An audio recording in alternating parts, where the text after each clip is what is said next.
Ketika Pemda nggak mampu menyalurkan bantuan sembako, sekarang yang turun tangan Polda, Pangdam Jaya, bahkan BIN, Badan Intelijen Negara, sumbang sembako. Apa cuma ini?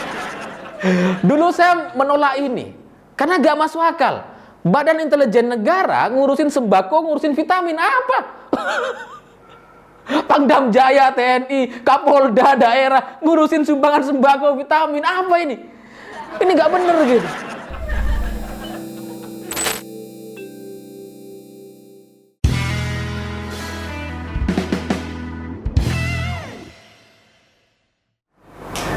Selamat malam para mantan, selamat malam untuk semua kalian yang selalu merasa tenang dan nyaman dari orang-orang yang salah. Pernah nggak kita ngerasa nyaman, ngerasa tenang gitu, tapi kemudian tiba-tiba ditinggalkan tanpa alasan dan tanpa kejelasan? Itu pengalaman masyarakat Jakarta hari ini gitu ya. Karena dulu ketika tahun 2017 begitu yakin memilih seorang gubernur yang seiman. Yang penting muslim dulu, urusan masalah ekonomi, sosial, kesehatan, macet, banjir, urusan belakangan, nggak penting. Yang penting seiman gitu kan. Nah sekarang ketika ada masalah pandemi di Indonesia dan Jakarta juga terdampak paling buruk begitu, akhirnya kita sadar gitu. Entah cuma kita atau warga yang lain juga sadar gitu. Betapa seiman dan keimanan itu nggak ngaruh kalau nggak kerja gitu. Nggak ngaruh. Maka kita melihat Anies Baswedan ketika ada masalah pandemi di Jakarta, yang dia lakukan adalah keliling ke luar Jakarta. Panen padi, nginep di makam begitu ya. Kemudian ketemu FIFA, ya manuver-manuver politik lah. Lebih mengedepankan kepentingan pribadi di tahun 2024 karena sampai sekarang belum ada rekomendasi dari partai gitu. Nggak ada satupun partai yang berani mengusulkan Anies di 2024 sampai sekarang gitu. Makanya dia kayaknya bingung gitu, makanya belusukan kemana-mana. Nggak cuma ke Jakarta tapi juga keluar Jakarta untuk ngetes suara gitu ya. Dan kalaupun sudah ada di Jakarta seperti sekarang, belusukannya itu juga kayaknya dibebani oleh ketakutan pribadi gitu. Kayaknya Anies ini belum siap untuk menghadapi mayat-mayat dulu yang dulu mendukung Ahok gitu. Yang lebih senior di kuburan sekarang kayaknya belum siap gitu. Makanya dia jarang ke rumah sakit, bertemu orang, bertemu warga tuh udah nggak pernah gitu belakangan ini. Dia kalau belusukan ya ninjau peti mati, ninjau kuburan gitu. Tempat-tempat yang pasti aman dari corona. Kalau ketemu warga dia kayaknya udah gak mau sekarang gitu Anies ini. Begitu takut begitu. Ya karena ya gimana dong gitu ya. Orang-orang yang kayak gini tuh kan mungkin banyak dosanya, mungkin juga udah ngerasa begitu.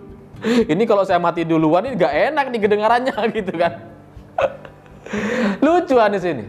Karena masalah kita kan sebenarnya rumah sakit begitu. Ada rumah sakit darurat Covid, kekurangan bed, kekurangan tempat. Sampai Pak Jokowi itu langsung turun sendiri, yang disuruh ya Ahok, Menteri PUPR, gubernurnya nggak dilibatkan.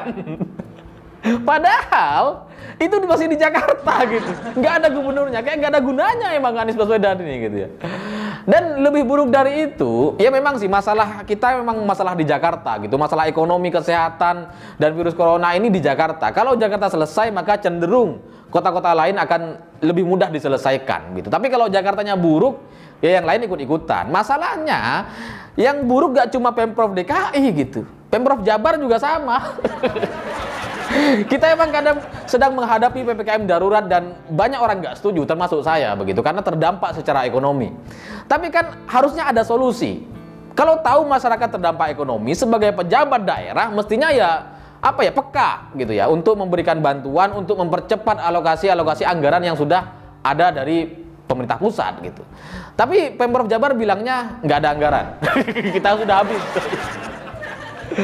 Iya mungkin memang sudah habis atau belum datang dari pemerintah pusat. Tapi kan kalau kita bandingkan dengan masalah isu Palestina dulu ketika ada krisis begitu, itu kan Ridwan Kamil begitu semangat gitu, kayaknya melakukan segala cara gitu, lelang lukisan. Pemda-pemda di daerah juga galang donasi ke PNS-PNS gitu. Begitu aktif Jawa Barat ini. Tapi sekarang ketika ada masalah pribadi di rumah kita, tetangga-tetangga kita yang terdampak, orang-orang yang kita kenal gitu, nggak peduli gitu. Dibiarin aja gitu, dibiarin. Gak ada orang-orang galang donasi sekarang. PNS tuh ya udahlah, selamatin diri sendiri gitu. Gak penting ini soalnya gitu. Ya gak ngerti apakah mungkin kalau soal Palestina itu lebih menarik karena kita pakai uniform, pakai bendera, pakai apa ya, logo-logo yang cerah begitu ya. Tapi kalau soal kemiskinan ini kan gak ada logonya gitu. Belum ada uniformnya untuk menyalurkan barang ke kemiskinan gitu, nggak ada. Mau pakai baju compang-camping kayak orang miskin juga ya nggak lucu kalau difoto gitu, nggak seru gitu. Beda dengan Palestina yang begitu mewah, begitu ada logo benderanya, dan kayaknya tuh kalau nyumbang ke Palestina itu langsung masuk surga. Langsung masuk surga kan banyak itu ya. Tapi kalau untuk nyumbang ke tetangga sendiri, keluarga, kerabat sendiri yang sedang kesusahan sekarang, kayaknya tuh nggak ada pahalanya sama sekali gitu. Makanya jarang banget orang galang donasi. Dan gak cuma Jawa Barat, Jawa Timur juga kurang lebih sama gitu, amburadul. Ya gubernurnya bikin ulang tahun dan pesta mewah di rumahnya, kemudian ketika ada masalah kayak gini, pandemi, rumah sakit penuh begitu, sosialisasinya adalah dengan main pocong-pocongan. Cara menangani COVID di Jawa Timur, padamkan lampu, kasih pocong di sudut-sudut kota. Apa coba gitu? Apa? Kemudian sosialisasi bawa pocong ini apa maksudnya? Itu kan menakut-nakutin masyarakat. Seolah-olah kalau positif pasti mati, pasti jadi pocong. Kan itu maksudnya gitu kan? Begitu. Tapi kan ya benar sih bahwa COVID ini berbahaya di satu sisi. Tapi kan di sisi lain harusnya kita menarasikan sebuah sikap optimisme gitu. Karena yang sembuh jauh lebih besar daripada yang meninggal dunia gitu. Mestinya kan kita ajarkan bahwa kita harus waspada, kita harus hidup sehat, makan yang enak, tidur yang cukup, olahraga yang cukup. Itu kan sosialisasi yang benar gitu. Bukan malah main pocong-pocongan gitu. Dan ya kurang lebih sama aja sebenarnya Jawa Timur, Jakarta, Jawa Barat ini. Cuma kalau di Jawa Barat ini ada yang spesial gitu. Spesial pakai demo. Jadi Jawa Barat beberapa tahun terakhir ini adalah daerah yang paling banyak menyumbangkan demonstran. Jadi ke depan selama PPKM darurat ini, entah ini diperpanjang atau enggak lagi di tanggal 26 Juli nanti begitu, pada intinya demo-demo akan selalu ada di Jawa Barat. Ini silakan aja dicek setelah ini gitu. Jadi tapi memang ada sih Jawa Tengah yang harus kita syukuri, Jawa Tengah. Cuma kan Jawa Tengah ini apa ya? Provinsi yang memang banyak kotanya, ada Semarang, Solo begitu yang cukup besar, tapi nggak sekuat, nggak sepopuler Surabaya atau Jakarta. Masih aman dari pantauan media gitu, dan kalaupun bagus juga nggak terlalu dirayakan gitu. Kalau buruk ya nggak terlalu disorot, kalau bagus nggak terlalu dirayakan. Nah, Semarang, Solo, dan Jawa Tengah menurut saya hari ini tuh sudah lumayan dibanding Surabaya dan Jakarta. Masalah kita, corona itu ya cuma Jakarta dan Surabaya gitu. Kalau yang lain-lain itu ya menyesuaikan aja gitu. Kalau daerah-daerah itu kan perumahan lebih lebih renggang, nggak ada banyak kerumunan gitu, lebih santai, orangnya lebih tenang begitu, nggak kayak orang Jakarta dan perkotaan yang dikit-dikit stres, dikit-dikit takut begitu. Terus kemudian gubernurnya juga masih nakut-nakutin. Gubernurnya main pocong-pocongan, main peti mati, tinjau kuburan gitu terus gitu. Nggak peduli sama kesehatan masyarakat gitu.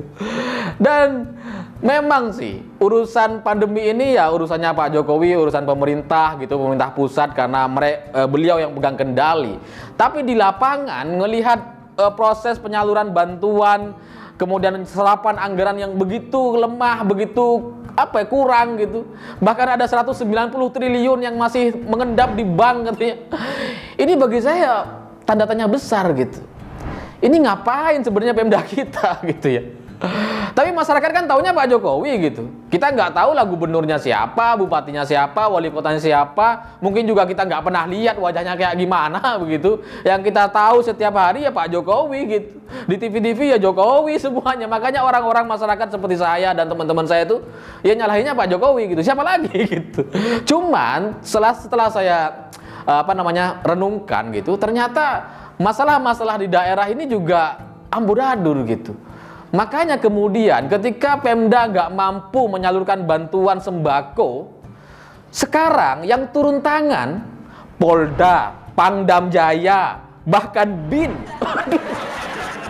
Badan Intelijen Negara Sumbang sembako. Apa coba gini? Dulu saya menolak ini karena gak masuk akal. Badan Intelijen Negara ngurusin sembako, ngurusin vitamin apa? Pangdam Jaya TNI, Kapolda daerah ngurusin sumbangan sembako, vitamin apa ini? Ini gak bener gitu. Tapi ketika ngelihat Pemda, Pemprov, kepala daerah ini ya terlihat apa ya, sembunyi gitu, mau aman sendiri. Kayaknya mereka juga ketakutan dengan virus ini begitu. Dan coba mengamankan diri dan nggak mau ngapa-ngapain karena nggak mau disalahkan gitu ya.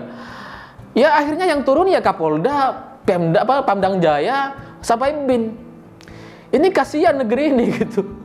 Percuma kita ngadakan pilkada dan menghabiskan banyak uang begitu, tapi kemudian kita memilih orang-orang yang nggak bisa kerja. Nggak bisa kerja sama sekali. Ya mending kalau gitu kan gubernurnya ganti Pangdam Jaya aja sekalian gitu kan. Bupati wali kotanya ganti Kapolda gitu. Lebih masuk akal bagi saya gitu. Makanya pemerintah pusat juga sekarang kalau kita lihat begitu. Ini saya juga dulu nggak pahami ini. Kenapa sampai BIN, Kapolda, Pangdam Jaya langsung turun tangan sebar sembako? Karena mereka birokrasinya lebih mudah gitu. Kalau dari Kapolri bilang besok bagikan ya, siap besok bagikan dia. Nggak perlu rapat lagi, apa nggak ada gitu. Anggaran-anggaran hitungan apa nggak ada. Langsung besok dia bagikan. Nah kalau ke daerah udah ditransfer masih rapat dulu. Rapat seminggu dulu, sebulan nggak beres, rapat lagi. Ya ini saya ketawa nih sebenarnya sambil sedih gitu ya, karena saya bingung gitu, kayak saya mau berekspresi seperti apa ngelihat kondisi negara ini kayak gini gitu. Ya mungkin benar juga ketika ada orang yang mengusulkan bahwa pilkada itu sebaiknya ya nggak usah dipilih oleh masyarakat gitu. Dipilih sama partai aja, ditunjuk presiden aja kayak menteri gitu, gampang jadi yang ngurusnya gitu. Kalau ditunjuk sekarang besok kerja ya udah mereka kerja, nggak ada lagi kepentingan politik, nggak ada yang misalkan kayak Jawa Timur maju dari Partai Demokrat jadinya dia yang ngusil-ngusilin pemerintah misalkan gitu. Ini nggak nuduh, misalkan nggak gitu, nggak ada kepentingan-kepentingan politik kayak gitu. Kalau dalam kondisi darurat kayak gini bisa semua serentak bekerja gitu. Tapi ya saya juga apa ya, sebenarnya saya udah lama sih dipanggil seorang Kapolres gitu. Ada seorang Kapolres manggil saya dan bertanya di tahun 2020 lalu, bagaimana Mas Halib cara menanggulangi masalah ekonomi ini kalau PPKM darurat atau PSBB waktu itu namanya, ini berlanjut sampai September, sampai Oktober, sampai Desember, gimana caranya? Salah satu solusi yang kita bicarakan waktu itu ya memberdayakan orang-orang yang memang udah kerja gitu. Misalkan tukang bakso ya dibelilah baksonya, kasih ke warga yang membutuhkan. Tukang nasi goreng ya belilah nasi gorengnya, kasih ke orang yang membutuhkan. Jadi sama-sama dapat manfaat gitu. Masyarakat juga diberdayakan dan kita bisa bangkit secara bersama-sama. Dan lucunya yang mikir kayak gini Kapolres. Kapolres. Si bupatinya nggak ada tuh. Hilang kemana gak ngerti saya juga gitu. Jadi sekarang tuh semakin yakin saya betapa kayak nggak ada gunanya pemerintah daerah ini gitu ya. Semuanya diserahkan ke pusat, kalau ada masalah serahkan ke pusat. Pemda daerah ya sudah tinggal terima anggaran aja, mengamankan diri masing-masing demi kepentingan politik masing-masing gitu. Itu maksudnya gitu. Tapi ya sudahlah, tapi saya tuh pada akhirnya sadar bahwa memang sih kita perlu contoh gitu. Perlu contoh, perlu orang yang bisa memberikan sebuah ketenangan di tengah masyarakat supaya nggak borong oksigen, nggak borong susu beruang, nggak borong macam-macam obat-obatan begitu. Dan itu dibutuhkan seorang pemimpin daerah yang apa ya, yang logis. Dan salah satu yang saya harapkan dan rindukan itu sebenarnya komentar Ahok gitu. Saya kangen sama komentar Ahok yang begitu logis gitu. Kalau ada masalah langsung selesaikan. Kalau ada keluhan langsung jawab gitu. Kalau diajak debat berani itu hadap-hadapan gitu. Nah sekarang nggak ada tuh. Peluang kayak gini nih nggak ada gitu. Pemda, Pemprov, gubernur atau bupati itu nggak ada yang berani kayak gini. Jadinya ya negara ini ya cuma milik Jokowi sekarang gitu. Apapun masalahnya silahkan salahkan Jokowi. Ada di daerah Satpol PP nyiram-nyiram nggak jelas itu salahkan Jokowi. Ada polisi tengkar sama warganya, nah itu salahnya Jokowi juga tuh. Jadi ya kasihanlah ya kalau kayak gini, dan saya harap sih ke depan Saya nggak ngerti deh, mungkin emang efektif mengaktifkan Polda, Pangdam Jaya, BIN untuk langsung menyalurkan sembako dan lebih cepat begitu. Cuma tetap harus kita cari cara yang benar, karena sistemnya itu ya dari pusat ke daerah, bukan ke Polda, bukan ke Pangdam Jaya, bukan ke BIN gitu. Itu harus diselesaikan dan saya nggak tahu gimana caranya. Ini hanya pendapat pribadi saya dan saya pikir itu permasalahan kita hari ini di tengah ketidaktenangan, kepanikan masalah pandemi. Saya pikir itu, terima kasih sudah menonton. Begitulah kura-kura.